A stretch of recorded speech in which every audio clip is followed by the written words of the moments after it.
दोस्तों इस वीडियो में हम समझ लेंगे कि ऑप्शन सेलर बनना ऑप्शन बायर बनने से मुश्किल क्यों है।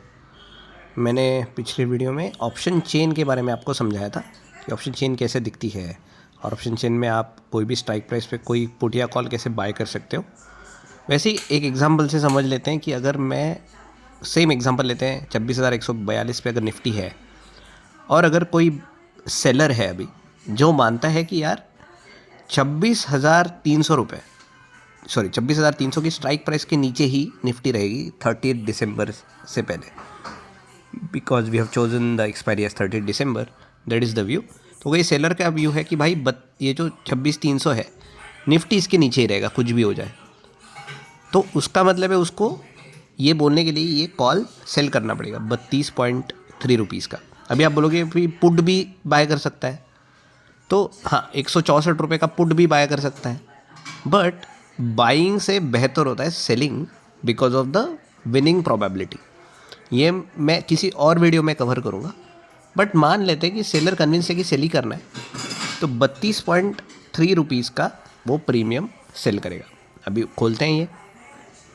अभी देखो अगर मैं इसको सेल करूँ, मैं सेल बटन दबाया एक लॉट, और आप देख रहे हो मेरे को रिक्वायर्ड जो उन्होंने बोला है 2.09 लाख मेरे को मार्जिन देनी पड़ेगी। अभी ये मेरे को सेल करने के रुपए नहीं है, this is the amount I need to put with the broker, मतलब पेटीएम मनी, ताकि अगर मेरा जो व्यू है वो गलत ठहरा और मैं ये ट्रेड हार गया तो जो लॉस होता है वो इनफाइनाइट हो सकता है, और इनफाइनाइट का मतलब बहुत ज़्यादा हो सकता है।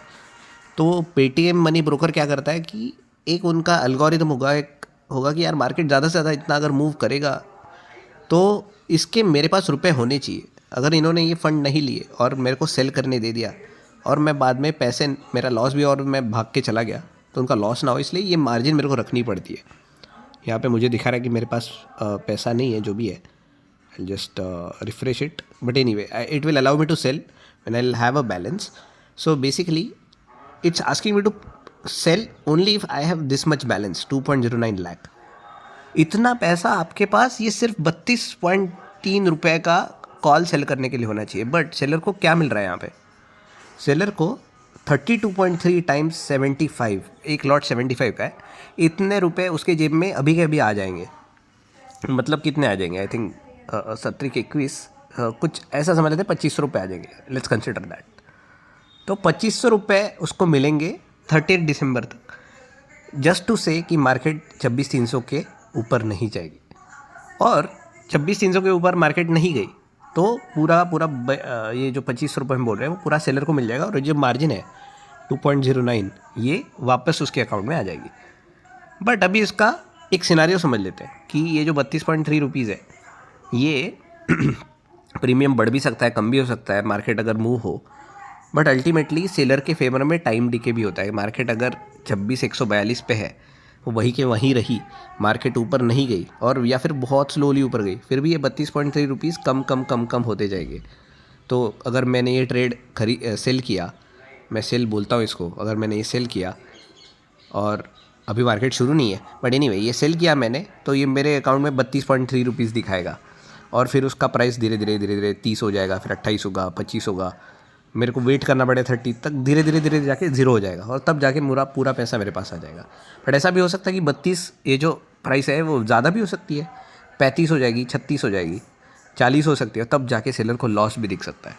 समझ लो कि मार्केट 26,330 पे गई है ना, या फिर 26,320 पे गई, 20 पे जाके रुक गई, तो सेलर का व्यू तो गलत हुआ है ना। सेलर का व्यू गलत हुआ क्योंकि सेलर बोल रहा था कि भाई 26,300 के ऊपर तो नहीं जाएगी, 26,320 हो गई, तो सेलर को ये जो एडिशनल 20 पॉइंट मार्केट मूव हुई है उसके लिए पैसा देना पड़ता है, और वो वही 2.09 लाख से कटेगा। बट समझ लो 20 रुपये बढ़ी, 75 का लॉट साइज़ है, तो उसको 1,500 रुपये देने पड़े, बट उसको प्रीमियम कितना मिला? प्रीमियम तो फिर भी उसको 32 रुपये का मिला, और लॉस तो 20 पॉइंट का ही हुआ, तो अल्टीमेटली सेलर का प्रॉफिट ही हुआ 12 पॉइंट। तो सेलर तब तक प्रॉफिटेबल है जब तक स्ट्राइक प्राइस प्लस प्रीमियम इतना रेंज में मार्केट रहता है। मतलब सेलर 26,300 प्लस 32.3 मतलब 26,332 के मूवमेंट तक सेफ रहेगा 30 दिसंबर तक। उसको कुछ भी लॉस की डर नहीं रहेगा। इस तरह सेलर का भी होता है, उसको मार्जिन रहती है, उसी वजह से सेलिंग करना मुश्किल होता है, क्योंकि आपको इतनी बड़ी अमाउंट एक छोटे से प्रीमियम के लिए देनी पड़ती है। सॉरी ये क्लिक हो गया यहाँ पे।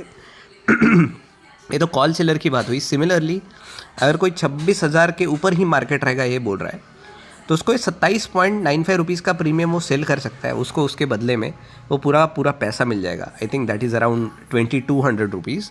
एंड उसके लिए मार्जिन देखते हैं कितनी है। सेल में अगर करूँ तो यहाँ पे भी 2.09 लाख आप देख सकते हो।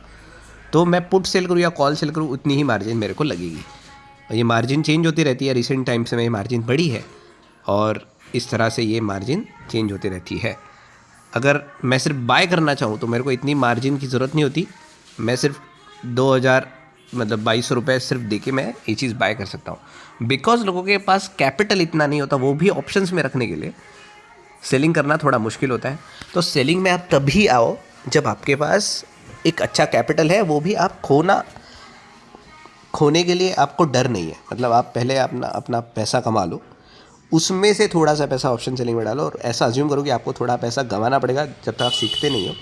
बट डरना नहीं है। सेलिंग की प्रोबेबिलिटी ज़्यादा होती है, बट उसमें एंटर करने के लिए, सेलिंग के गेम में एंटर करने के लिए मार्जिन लगती है। ऑल्सो देर आर टेक्निक्स जहाँ पे मार्जिन कम लगती है।